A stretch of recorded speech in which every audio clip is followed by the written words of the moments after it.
Good morning. Good morning, everyone. I'm Elisa O.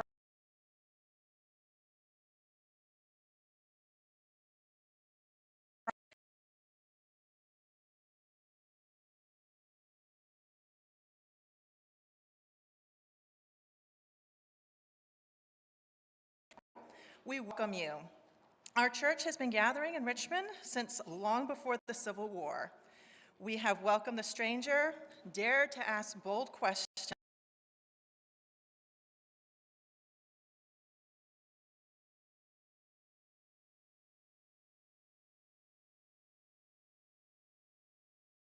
mind and your heart.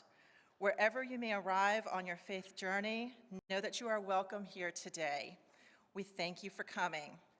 If you're joining us online, we do welcome you to join in about 5 to 10 minutes early so that you can catch the rolling announcements, as this is a great way to keep informed on what's happening in our community.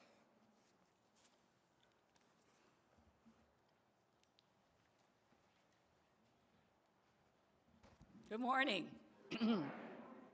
I am Reverend Amy Russell, one of your assistant ministers here at First UU. We are so glad to see all of you here today, and I want to just introduce some of the people who are here with me today. Beth Tolley, who's going to be our worship associate, and Jennifer Radcliffe, who is our social work intern here from VCU, who will be sharing in this service today. We also have our First UU singers helping us out today. So we want to invite anyone who is a first or second time visitor who would like to be introduced. We have the minister of the mic, Jamie, who's got very fast shoes. And if you'd like to introduce yourself, stand up and just say hello, raise your hand.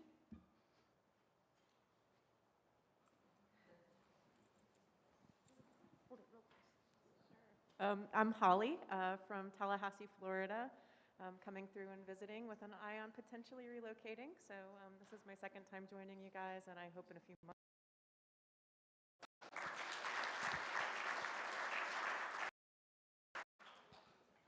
Hi, my name is Helen Humphreys. I'm relatively new to Richmond, and I was complaining to my daughter that I still don't know anyone, and I heard her tapping away on the computer, and she said, "There's a UU church in Richmond, go." So. Welcome, Helen. Good morning, everyone. My name is Rachel Pretlow. I am from Norfolk. I've been to the UU Church for a few services down there in Norfolk. I'm thinking about relocating here to Richmond, so wanted to pass through, and everybody's been really friendly so far. So thank you all so much for welcoming. Welcome, Rachel.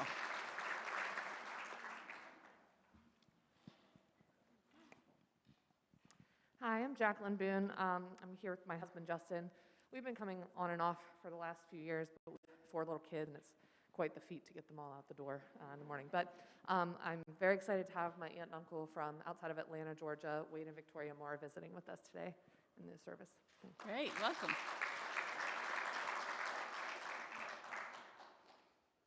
Okay, is that it? Okay. Well, I want you to take a minute to see the people around you and just to say good morning. So go ahead and say hello.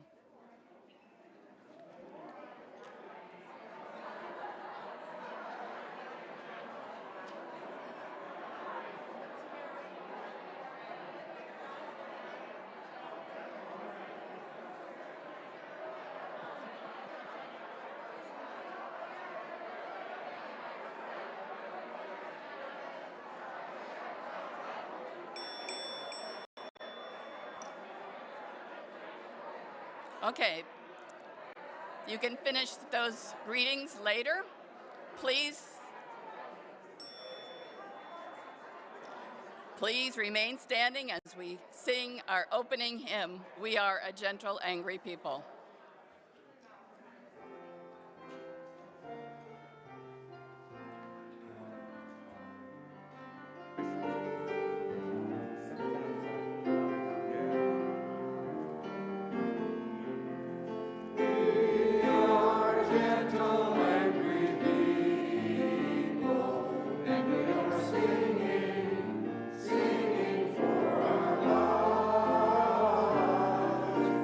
We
So we are a gentle, loving people and a gentle, angry people. And today, we mark the anniversary of the 50th anniversary of Roe versus Wade, when abortion, when the fetus became viable, became legal.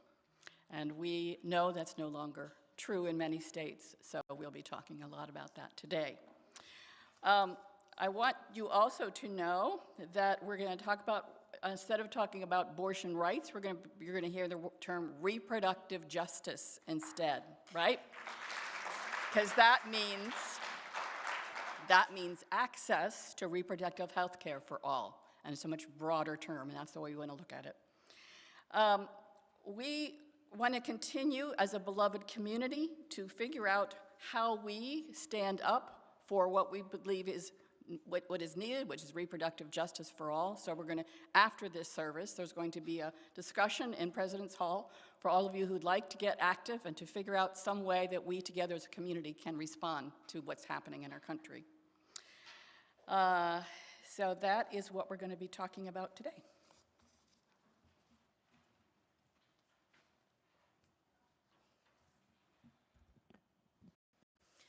Our chalice lighting today is titled "We Gather as Leaders" by Patrick Murphin. We gather as leaders, as servants. We gather as ears, as voices. We gather as memory, as hope. We gather as family, as pilgrims. We gather as faithful, as skeptics. We gather as wisdom, as folly. We gather as action, as reflection. We gather as many, as one. As we are, we shall be. As we serve, so shall we lead.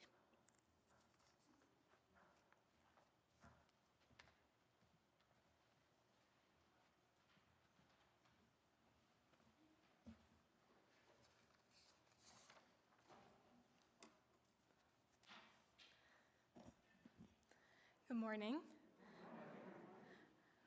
So for me, women's rights and feminism and all these other social issues were not on my radar until I went to college. I had a rude awakening when, in my first year of study, a young female student just above myself was kidnapped and murdered after a party. Just a few months later, an article published in the Rolling Stone outlined the horrors of gang rape in my own university. And while those particulars were debunked, still an issue that was happening.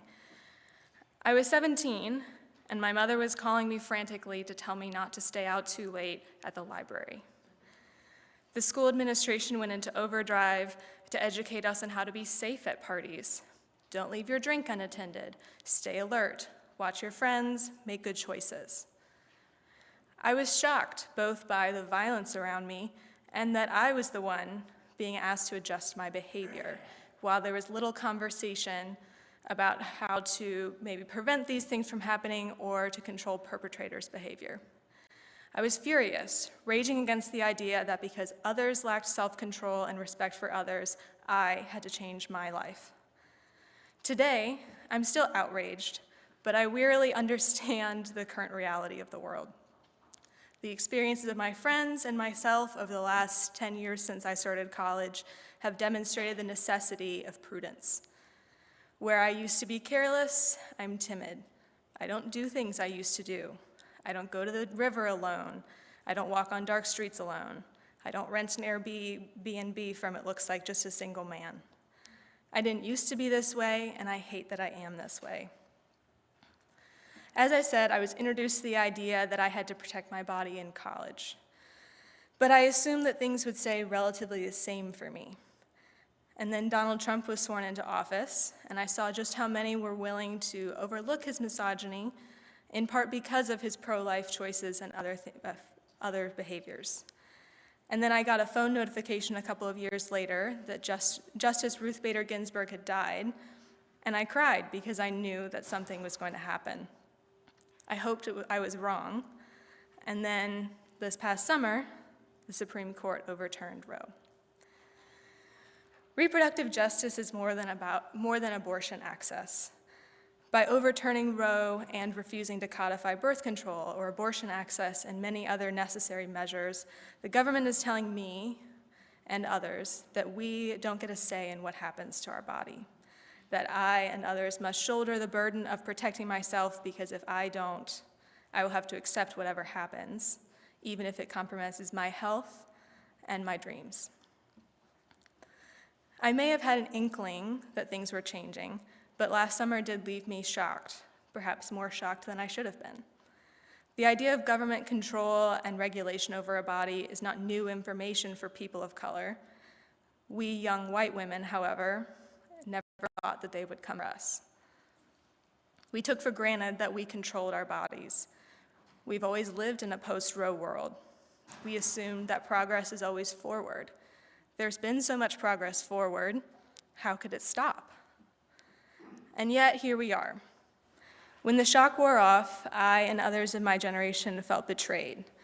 Betrayed by men and women who told Congress that they would not touch Roe. Betrayed by a promise given by our parents that we could be and do anything we wanted to. Where are those promises now? Some of you, maybe even many of you, have worked for abortion access rights for decades. And I can only imagine how devastating it is to see that work undone. For myself and my generation, it's a different devastation. We saw protections that we counted on and took for granted snatched away. I refuse to accept that this will continue to be our reality, however. We lost Roe, but we have not lost the strength to fight for our rights. This time, I hope we do it in a better way, taking into consideration the critiques of white feminism and approaching abortion access not as the goal, but as a stop along the way to real reproductive justice for all. Thank you.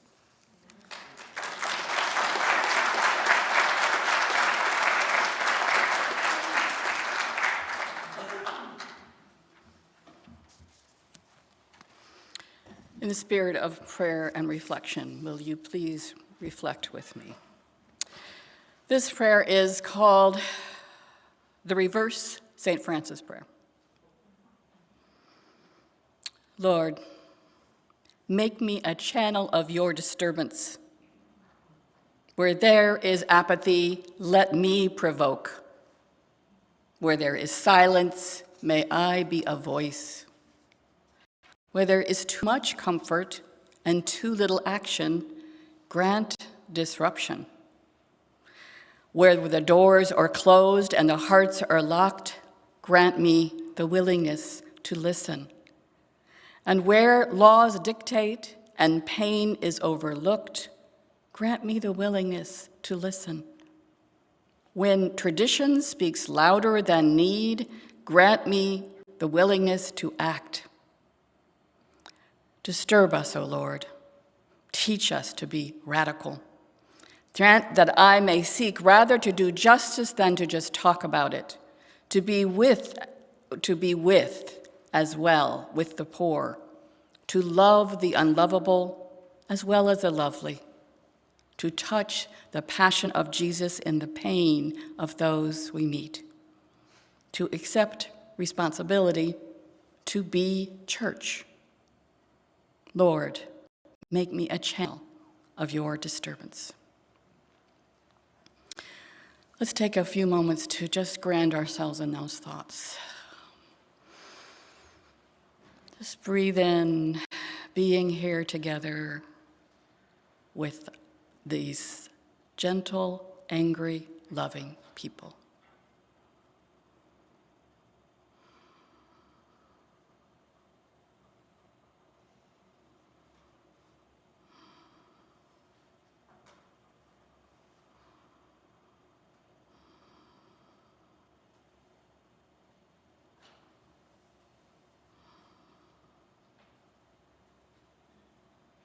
Amen.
Hi, I'm Joel Blum.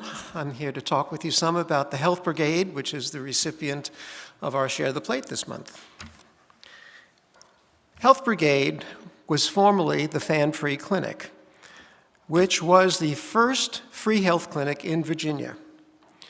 It started providing service in October of 1970. Initially, it operated out of the First Unitarian Universalist Church here in the Fan at the corner of Harrison and Floyd Avenue in a building that is still there. After several moves, the clinic moved to its current location at 1010 North Thompson Street, just south of Broad Street. The name was changed to Health Brigade in June of 2016. Karen Legato, who was the director then and remains the director, explained the new name as Health is what we do, and Brigade is how we do it. Services were expanded to include more of both medical and mental health care. The Fan-Free Clinic originally focused on women's health, contraception, and the prevention of transmissible diseases, became a major healthcare provider for the LGBTQ community during the 1980s AIDS crisis, and it continues to serve as a major provider of AIDS care. Now, as the Health Brigade, it also houses one of the few clinics serving the transgender community in Virginia. It's been and continues to be a provider of care for those without insurance and those who may not feel comfortable or welcome in more traditional settings. Health Brigade shares our mission of being truly welcoming. In Karen Legato's words, doesn't matter what part of life you come from or what your identity is or anything else, we are a safe place. We care about you, and we're going to go the extra mile to do everything we can to get you well. I've been volunteering at the Health Brigade for the past 3 years, and I can really attest to the truth of what Karen Legato described. It's a very special place. We're most fortunate to have this healthcare facility, which is now in its 52nd year and still going strong. I hope you'll give generously, and I know that your giving will be gratefully received. Thank you.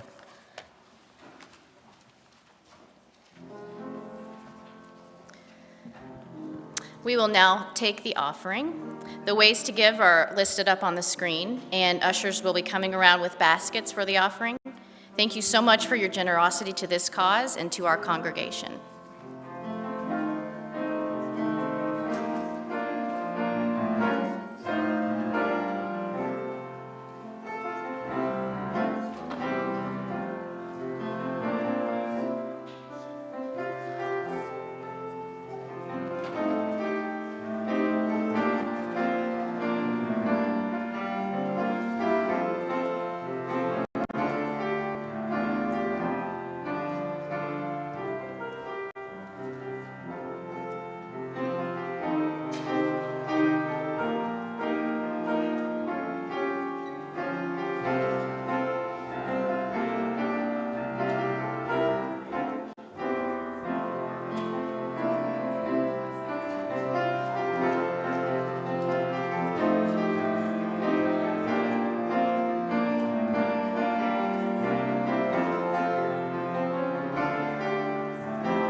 You all have heard of Amanda Gorman, our Youth Poet Laureate, and we thought you might want to hear what she had to say about this subject, so we're going to show you. 8 reasons to stand up today against abortion bans in the United States. 1. Let's get this straight. When the penalty for rape is less than the penalty for abortion after the rape, you know this isn't about caring for women and girls, it's about controlling them. 2. Through forcing them into motherhood before they're ready, these bans steadily sustain the patriarchy, but also chain families in poverty and maintain economic inequality. 3. Pregnancy is a private and personal decision. It should not require the permission of any politician. 4. For all time, regardless of whether it's a crime, women have and will always seek their own reproductive destinies. All these penalties do is subdue women's freedom to get healthy, safe services when they most need them. 5. Fight to keep Roe v. Wade alive. By the term, overturn Roe v. Wade. The main concern is that the Supreme Court will let states thwart a woman's path to abortion with undue burdens. But one thing is true and certain. 6. These predictions aren't a distortion, hypothetical, or theoretical. Women already face the disproportion of undue burdens when seeking abortions. If the sexes in all people are to be equal, abortion has to be actually accessible and not just technically legal. 7, despite what you might hear, this right here isn't only about women and girls. Despite it's about fundamental civil rights, women are a big part of it, but at the heart of it, our freedom over how fast our families grow goes farther and larger than any one of us. It's about every single one of us. 8, fights for Roe v. Wade in the United States, because this change can't wait. We've got the energy, the moment, the movement, and the thundering numbers. The alt-right's biggest blunder is that most Americans aren't under their impression that a woman's body is up to them to decide. So when you're outraged, these lawmakers are terrified that they want our tide to lose hope, to back up, pack up, and go home. So don't. We won't. We are never alone when we fight fire with feminism. So go. Be unafraid. We will not be delayed. We will not be masquerade to the tale of a handmaid. We will not let Roe v. Wade slowly fade, because when we show up today, we're already standing up with the tomorrow we made.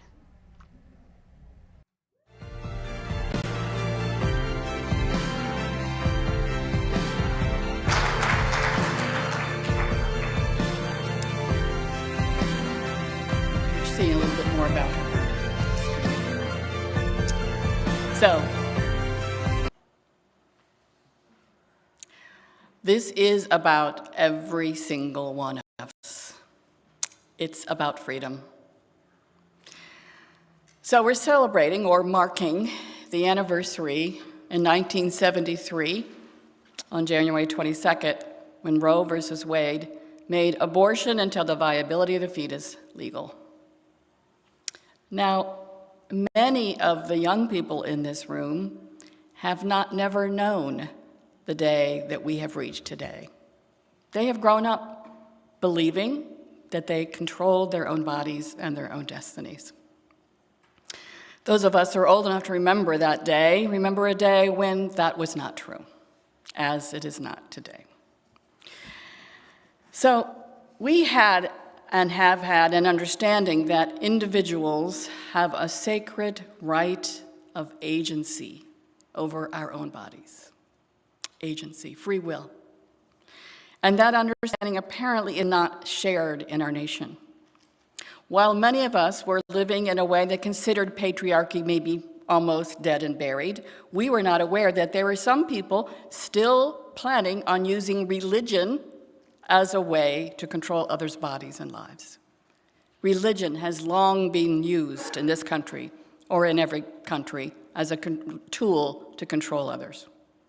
What some religious people call moral behavior, what they had left out of that definition of moral behavior was that they were defining this religiously, and that moral behavior was all about Christianity. As Unitarian Universalists, we come from a long line of forebears who have fought courageously to change the way that our country defines moral behavior, from a Christian point of view to a pluralist point of view.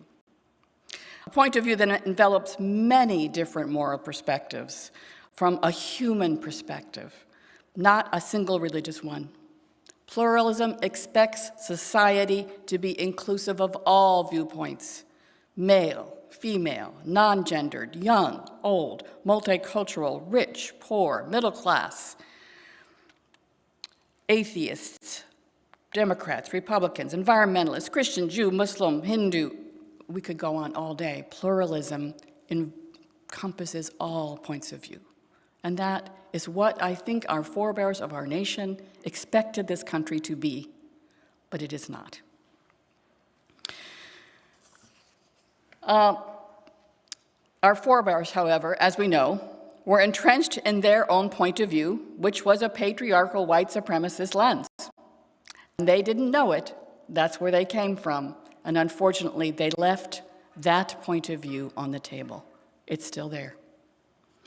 When we learn of some of the unusual men and women in our faith tradition who saw the limitations of this view and worked tirelessly to change it, we can begin to understand that we have an obligation, a sacred duty in our faith to change the norm on which our laws are based. And even though we thought we lived in a pluralist community. We do not. We were very short-sighted. One of the most inspiring of our inspirational Unitarian forebears was a woman whose name was Lucy Stone. I don't know that many of you have heard about Lucy Stone. She was a very unusual woman for her time in the 1840s and 50s. She went to Oberlin, which was one of the first colleges who graduated women. She graduated in 1847, and she began to speak and write about abolition against slavery. This was her first motivation. And after college, she decided that she would become a public speaker. However, as a woman in those days, many women were not allowed to speak in mixed audiences. That meant men and women in the same room, mixed audiences. And because why would they allow a woman to tell men something that they might want to hear? That was unheard of. So she had to fight for the right to actually become a public speaker in an audience where men and women were. So when Lucy was told by a speakers bureau that she couldn't speak as a woman on their platform, she found another platform. Again. But Lucy had something to say. She began speaking against slavery, but eventually she realized that as a woman, she and all women needed their rights to vote as well. She continued her abolition work, but became more focused in women's suffrage. And she was turned down by many groups to speak about women's rights, and when she would find another place to speak. She'd rise again. As a Congregationalist at the time, she began to question some of the Trinitarian views that were being spoken about in her church. And when she realized that she was not able to accept them, she found another church. She became a Unitarian. Lucy Stone wanted to marry, but she did not want to accept the place of women in marriage at the time. She did marry. She married Henry Blackwell, and they did something very unusual. Lucy Stone kept her last name. And only that, they made a contract about marriage that whatever they wanted to do, whatever Lucy wanted to do, she would do on her own. And when Lucy was ready to have children, they would decide to have children then.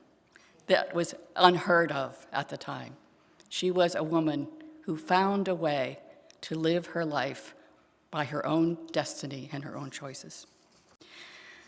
From 1854 until 1858, Stone lectured on women's rights in Massachusetts and Maine, New Hampshire, Vermont, Connecticut, Rhode Island, New York, Pennsylvania, Delaware, New Jersey, and Washington, D.C. She also lectured in Ohio, Indiana, Illinois, Michigan, Wisconsin, and Ontario. She was one busy woman.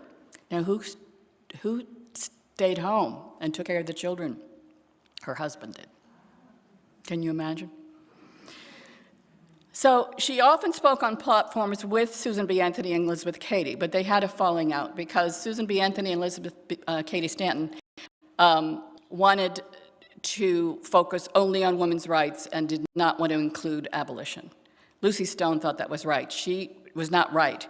She thought that if you were going to fight for freedom, you were going to fight for freedom for everyone. So she actually, together with Julia Ward Howe, another Unitarian woman, created their own women's association, the American Women's Suffrage Association, which would continue to work with Frederick Douglass at the time against slavery. But later, when they all healed their wounds, Elizabeth Cady Stanton would later write that Lucy Stone was the first speaker who really stirred the nation's heart on the subject of women's wrongs, not women's rights. So Lucy continued to hold up an example of how women should respond to the difficulties inherent in social views for women at the time. She said, in education, in marriage, in religion, in everything, disappointment is the lot of women. It shall be the business of my life to deepen that disappointment in every woman's heart until she bows down to it no longer. In other words, she rose again. Lucy Stone foresaw the disappointment of women today in lacking the freedom over our own bodies. She saw that this disappointment, while sad, is the motivation demanding that we stand up and not bow down any longer. She laid the groundwork in her own way, in a life that she lived, to create for us a better nation with better laws granting women's rights. She would be shocked and disappointed that those laws have still not been granted to all people, equal protection under the law to maintain control over our own bodies. But she would tell us, stand up, and rise again. What Lucy Stone understood is the basic reality of how we must work with one another, each other, because if one person does not have justice, we all don't have justice. We heard that right from Martin Luther King, Jr. She saw the oppression of enslaved people and the oppression of women as interrelated, that we are interdependent. She wouldn't back down, even when the 14th and 15th Amendment outlawing slavery was granted before women's suffrage. She continued to work towards that end. So, she realized that all people seeking freedom had to work together and to be interdependent. So, one of our basic UU principles is that interdependence. And Ashley Horan, who is our UUA's Side with Love Executive Director, says this about interdependence. If interdependence is the inescapable reality of our relationships to one another and to the earth, then true democracy is a spiritual and a political practice that honors interconnectedness. So this work is a spiritual practice. It's about how we are connected to one another. So whether you work on anti-racism, or on homelessness, on environmental justice, or if you just want to work on reproductive justice, it's all related. We are all working to define a world of pluralism. We are all working to find a world where every person's voice is heard and every person has agency. So this last Wednesday, all of your ministers and Louise Warner and who else? Oh, and Jennifer Radcliffe, our social work intern. We all went to the Day of All Peoples, which is Virginia Interfaith Center for Public Policy's lobby day at the State Assembly. And we met with our legislators, and we learned, of course, more about how they operate. We had, at another time, Jennifer and I had gone to a panel where Jennifer McClellan, one of our state senators, had spoken on the issue of reproductive justice. And they pretty much are telling us that in the next 2 years, because we have this kind of split state assembly, we are not going to be able to either ensure abortion or reproductive justice or make it worse. So we're pretty much at a standstill at this point. That doesn't mean there isn't work to be done.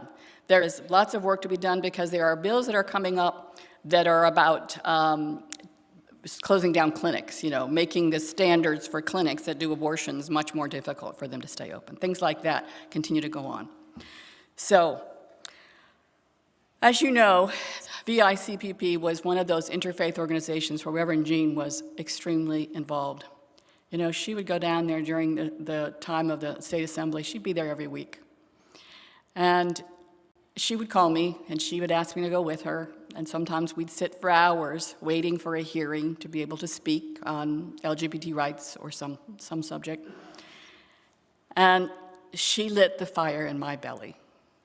And she encouraged me to stand up, to find those rights that we should be guaranteed. Now, we can't all be Reverend Jeans or Lucy Stones. We can't all be that. We can't all go down to the State Assembly every week. We have to work and do our jobs and all the things that we have to do. But there are so many things and so many ways that we can choose something that we can do because we're all interrelated. There's so many organizations that you can get involved with. VICPP is one of them.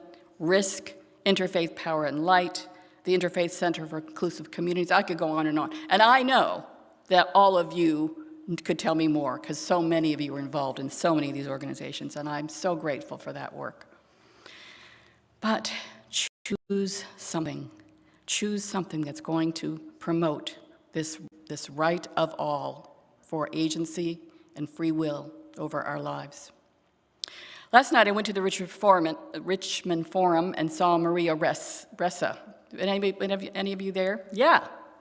She is amazing. I had heard her speak earlier this summer. Maria Ressa is a journalist from the Philippines who had started her own news agency, Rappler, and she has been trying to take down the Duterte government and now the Marcos government, and she's been had several charges lodged against her for the past year. Only way she could come to speak, she had to wait till the government allowed her to come. Luckily, she got permission on Wednesday to come yesterday. But she had that fire in her belly, and she just stood up there and she said, you know, my country is no longer free, but you in the United States have to understand you are not far away. You are not far away from having some of the same difficulties that we have in the Philippines and in many countries where they are now authoritarian rulers. She said the way that it is happening is through social media allowing disinformation to travel faster than information, that lies work 6 times faster. She said she's done research on this. They spread 6 times faster than real information. So she encouraged all of us as citizens to take agency that we have, the rights that we have, to spread love and information about what this country is doing now and what this country needs to do. She said, don't give up your rights. She said she feels every day that she may be losing more and more, and she may be going to jail. We don't know. But as long as she can, she's going to fight for these rights. We are all in this together. We will rise again. We're going to end with an inspirational poem by Maya Angelou, and it's called Still I Rise. And Jennifer is going to help us with it.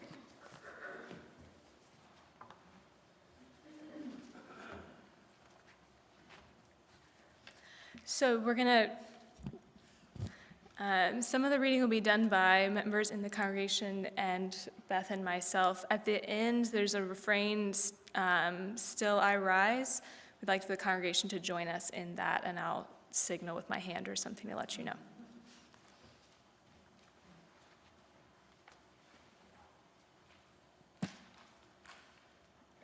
Maya Angelou leads us with these words. Wait a minute, we need your mic's not on yet. You may write me down in history with your bitter, twisted lies. You may trod me in the very dirt, but still, like dust, I rise. Does my sadness upset you? Why are you beset with gloom? 'Cause I walk like I've got oil wells pumping in my living room. Just like moons and like suns, with the certainty of tides, just like hope springing high, still I rise. Did you want to see me broken? Bowed head and lowered eyes, shoulders falling down like teardrops, weakened by my soulful cries? Does my haughtiness offend you? Don't you take it awful hard, 'cause I laugh like I've got gold mines digging in my own backyard. You may shoot me with your words, you may cut me with your eyes, you may kill me with your hateness, but still, like air, I'll rise.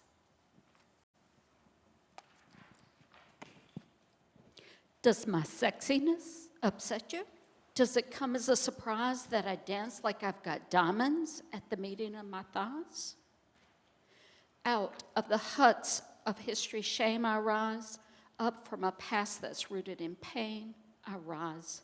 I'm a black ocean, leaping and wide, welling and swelling, I bear in the tide. Leaving behind nights of terror and fear, I rise. Into a daybreak that's wondrously clear, I rise. Bringing the gifts that my ancestors gave, I rise. I am the dream and the hope of the slave. I rise, I rise, I rise.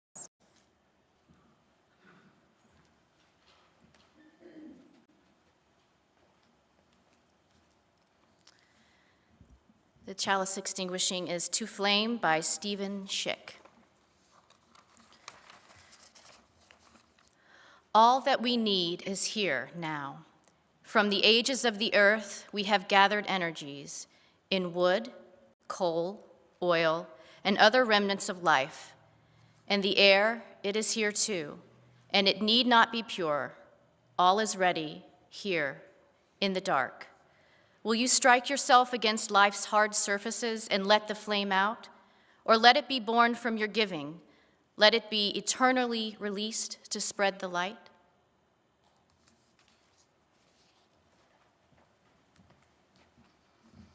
Will you please stand as we say our benediction? As we go forth from this moment and out into this beautiful and heartbreaking world, we are renewed by the strength we have found in each other. We will fight shame with love. We will fight violence with compassion. And we will fight language of denomination with songs of liberation. And we know that we are not singing alone. Let us sing together our closing hymn, Fire of Commitment.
Don't forget that in about 10 minutes, we're going to meet in the President's Hall to talk about what we can do for this. Thanks.